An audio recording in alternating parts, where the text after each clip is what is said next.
Hello and welcome back. Alyssa here. This video is going to be a review of all the things I did and journaled about in 2019. I posted this on my Instagram, but I have tried and failed to film this video twice already due to technical difficulties.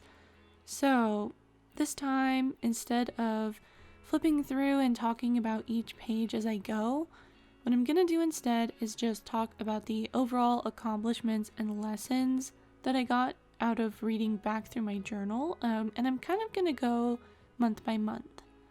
I'm going to start with my yearly journal, which I kept inside this small Taroko design notebook.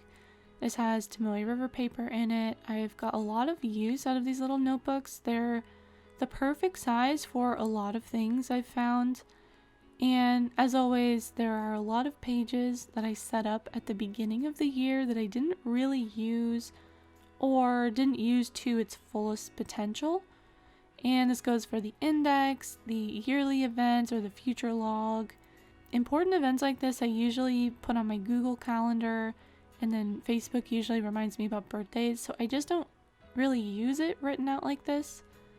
If I've learned anything, I'll probably not do this spread again this year, but I always kind of feel like maybe this is the year I'll need it, So, I don't know. It's not too much trouble just to make it and not use it.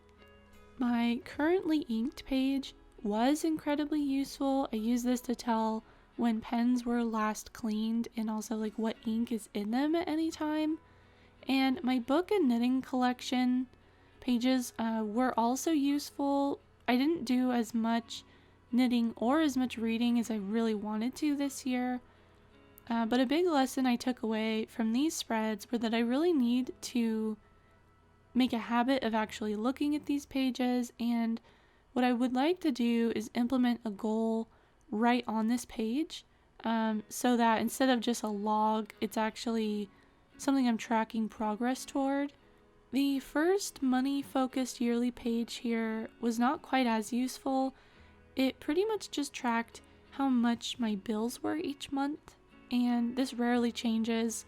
It does also track like how much I'm spending on food and shopping, but I use Mint to track budgets typically, so I don't think I'll do anything like this, but I do want to continue tracking how much money I'm putting into savings each month, and then also I have a goal for next year that I'm thinking about to donate to charity more regularly. So having those sorts of spreads will be useful, I think. 2019, we ended up with a lot of very expensive home repairs and a small legal battle with our neighbors. It was kind of a really anomalous year for money. This big daily time tracking spread was, as I should have predicted, far too much upkeep, and I didn't really do anything with it. I didn't do anything with these numbers, I just wrote them down. What I want to change this to in the new year is more of a monthly recap of how I spent my time. I typically use an Android app called Jiffy to track productive time anyway, so the numbers are already tracked for me. I don't need to be going in and filling them out every day. But it would be nice to do a little bit of analysis on those numbers and see how much time I'm spending on different things and whether that is aligned with my goals or not. Now we're on to the happiness project. I have talked at length about why this didn't really work for me in my Plan With Me videos, but to recap very simply, I just can't make goals a year in advance. I can't plan out these themes a year in advance and be sure that they're going to be relevant when I get to the month I schedule them for. So I'm going to take away this aspect of like planning out a year in advance. So what I'm going to do instead is come up with a set of larger goals that are more along the lines of something that would take me a month or a year to complete, similar to like a 20 in 2020 list. And then each month I'm going to decide which of the goals I'm going to focus on and how I'm going to approach them on like a monthly and daily level, rather than trying to plan out my whole year with like themes and goals and projects in advance, because it just doesn't work. I also noticed that a lot of the things I was actually tracking in these happiness project pages are things that I would track in my habit trackers. So that's where those sorts of things are going to live in 2020.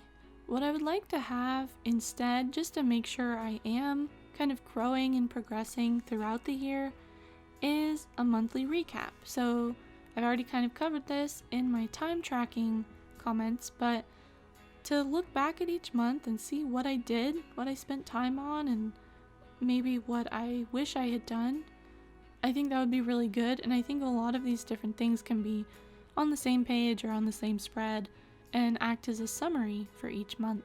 Later in this yearly notebook, I have some other experiments, a few attempts at the 12-week year, and some creations of my own that were inspired by the 12-week year. What I really like about that method is just the concept of quantifying how much progress was made in actual numbers, so like percentages. How close did you get to accomplishing this goal? I like that a lot, and I think it is very motivating. But as always, I kept trying to put too much into each week. It was not something I could keep up with, and if you followed this channel, I mean, even for a couple months, you'll know being overly ambitious is a problem I have always had. I'm getting a little bit better, but I have a long way to go before I've really figured out balance. The last page in this notebook is where I, for some reason, wrote down notes about the slow carb diet.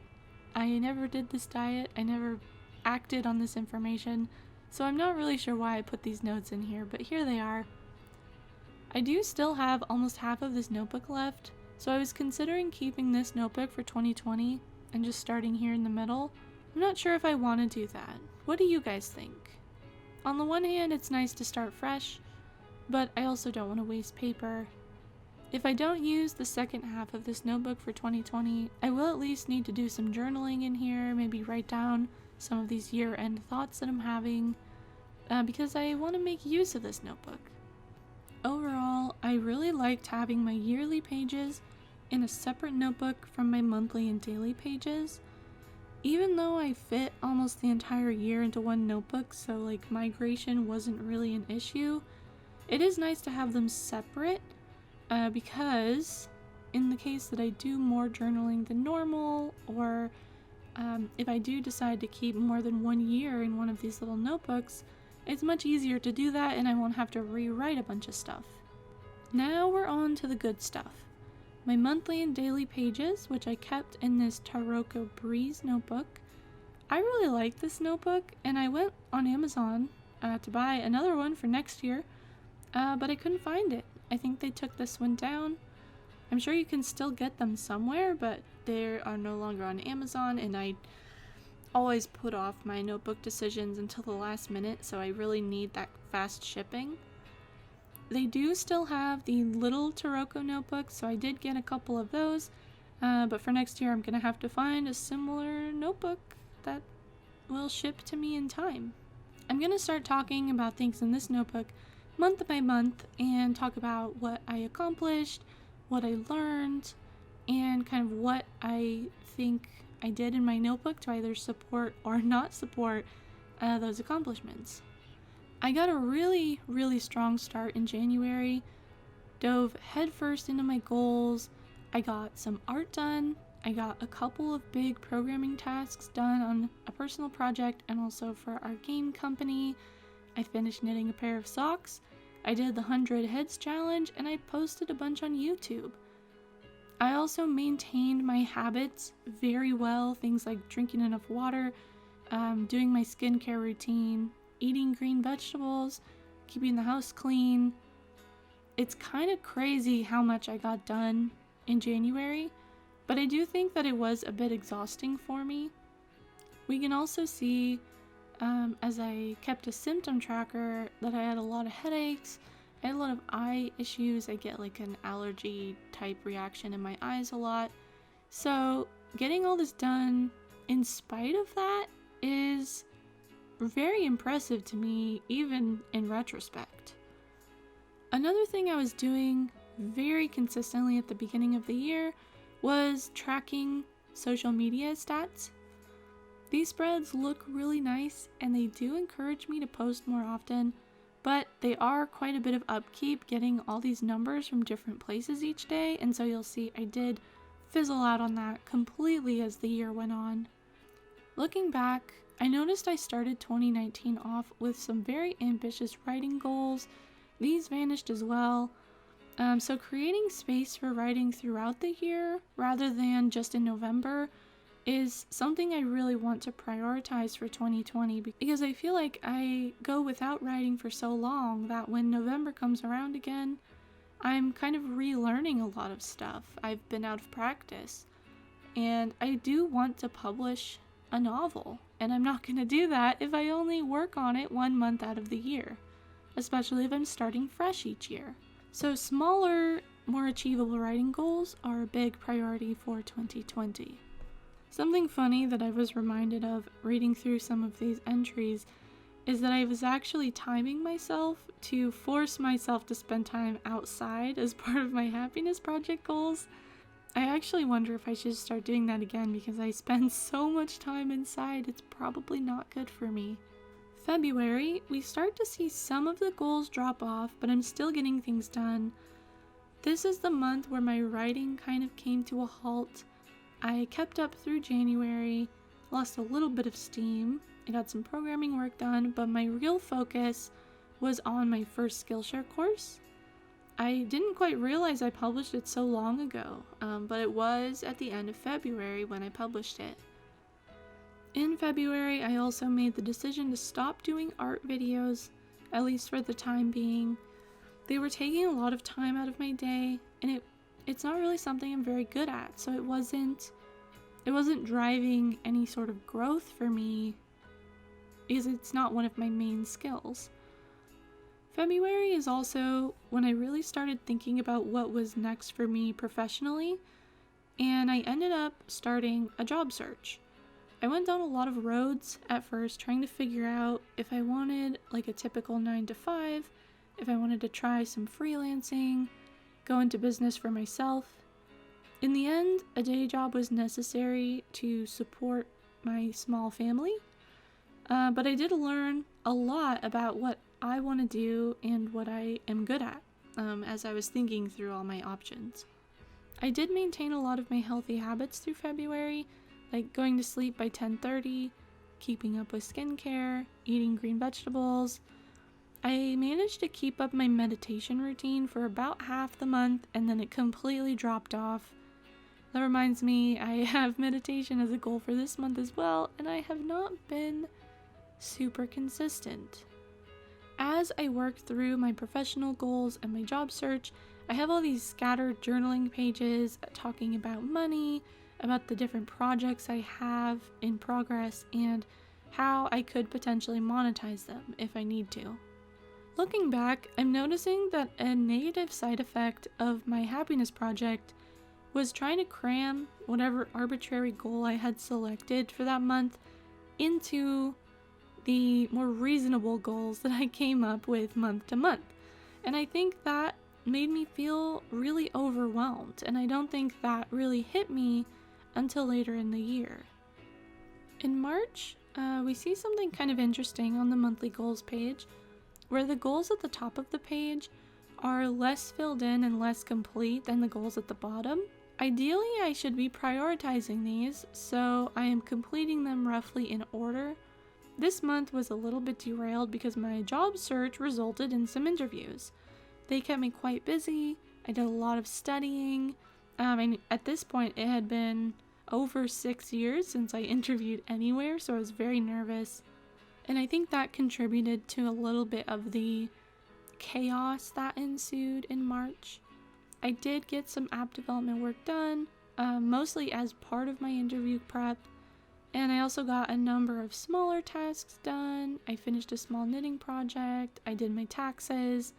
During this month, my self-imposed bedtime was completely ruined, but I did keep up with skincare and journaling, and I was still pretty unsure if my job search would be successful, so I did even more journaling about money and about what I could do with my side projects to actually earn some money. In April, I started my new job and got used to a new, much busier routine. My commute was 4 times as long as it had been before, at about an hour each way, and I was really nervous. I was doing my best to kind of prove myself because I was so new, and it was a lot of work. It took a lot out of me, and so my habits, social media, side projects, pretty much everything was put on the back burner. Even so, I still thought I could participate in Camp NaNoWriMo and the 100-Day Project. Of course, I didn't make very much progress on either because that is a crazy amount of work to do in 1 month, and it's a good reminder of how much life can change in a relatively short amount of time. My routine changed drastically from 1 week to the next as I stopped my previous job and started a new one, and it takes time to adjust. This month is where my journal starts to have some empty spaces, and it's also about the time I stopped using the Passion Planner to time block my days. I just didn't have the time throughout the day for journaling. In May, I started to bounce back a little bit from the job-related stress, but I was still very busy. This is where our home repairs started to get a little bit ridiculous, and it's kind of ironic because May was the month I set aside in my happiness project to deal with money and savings, and then of course we had no money to save because we were paying for all these home repairs. During May, I got a little bit of programming work done for the game company, but that was pretty much it. I wanted to start another Skillshare course, do some knitting, get some app development done, but I was just too bogged down. For a little bit, I was writing down work tasks in my bullet journal, but I realized that in order to keep everything kind of secret and self-contained, I had to write everything down in code, and it wasn't terribly useful. There wasn't really a reason for me to be writing it down in my personal journal that I like to share with people. So I ended up moving work tasks into their own separate notebook. June is kind of funny to look back on because I never even finished filling in my monthly goals page. I'm not even quite sure what I was going to put in the boxes on the monthly goal page. Things started to get really stressful during June because it's when the small legal battle with our neighbors kicked up. According to my habit tracker, I was doing really well with skincare and drinking water, but I stopped tracking habits entirely during the last week. My gratitude and success log are both completely empty for the second half of the month, and a lot of my journal pages are mostly empty or they have big gaps of journal missing. I think I was really lost and overwhelmed. I was so dealing with people who were angry about really nothing. This whole thing was fairly ridiculous, but I don't want to get too far into it here, but I had to deal with some irrational people doing irrational things, and I didn't really know how. So June was really rough on me just emotionally as I tried to navigate this new situation, and I spent a lot of time thinking about decisions that I had to make, and that stress kind of bled out into my whole life. In July, I knew I was getting overwhelmed and that my journal wasn't really a priority for me at that moment, so my setup was a lot more simple. I just have some intentions, a few tasks to get my life back into shape, and a log to write down my victories. All of these very simple, positive things. I still struggled to journal regularly, but I stopped leaving a bunch of extra space on the page because I knew I wouldn't fill it in later. Because of this, July only took up a few pages before I got right into August. I didn't even do a proper monthly setup for August. I just started right in with the weekly spreads, and this is because I was doing an experiment in my yearly journal that you have already seen, and I had written down my monthly goals there. A lesson I learned about this is that I didn't really look at those goals throughout the month, and that meant they didn't really get done. It would have been better to just put them in the monthly journal instead.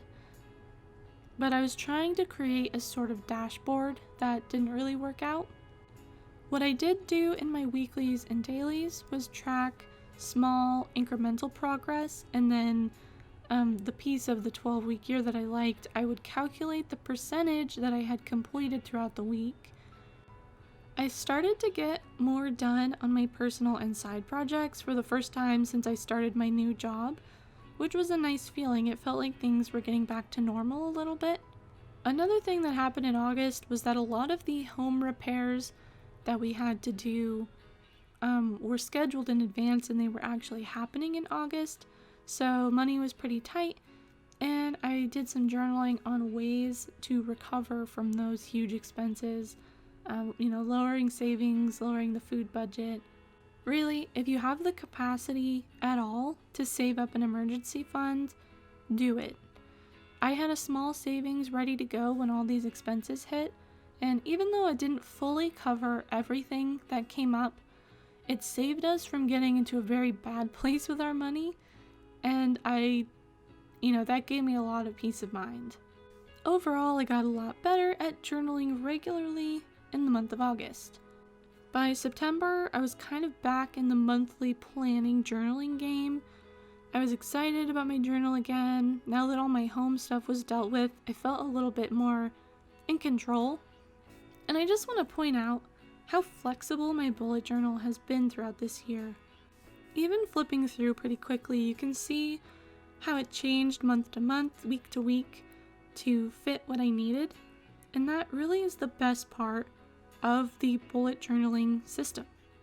Now, because I was so excited and refreshed about journaling, I did set goals that were way too ambitious again, but I managed to start on my second Skillshare course. I sort of started up a cleaning schedule. I did a little bit of programming on my side projects, and what I realized reading through these entries, in September, WoW Classic was released. I got sucked right into it.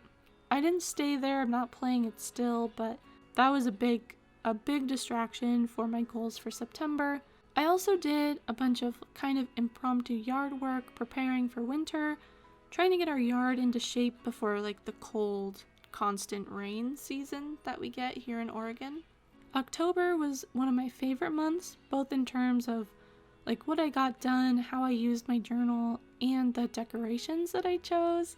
I love this warm, kind of abstract, fall-inspired pattern with the gentle metallic edges. I also approached my goals in priority order this month, and you can see I got most of the work done for an outline for my NaNoWriMo novel, which was first priority, and each other goal was worked on after the first was addressed each day. I also got the bulk of my second Skillshare course filmed and edited in October. It's still not quite finished because I took a little break during November as I focused on writing, so I'm still working on that, but October was a good month. It was full of creative energy as I ramped up for NaNoWriMo. I got back into a journaling routine, and as you know, October was the last month that I put into this Taroko Breeze before switching to one of the smaller ones.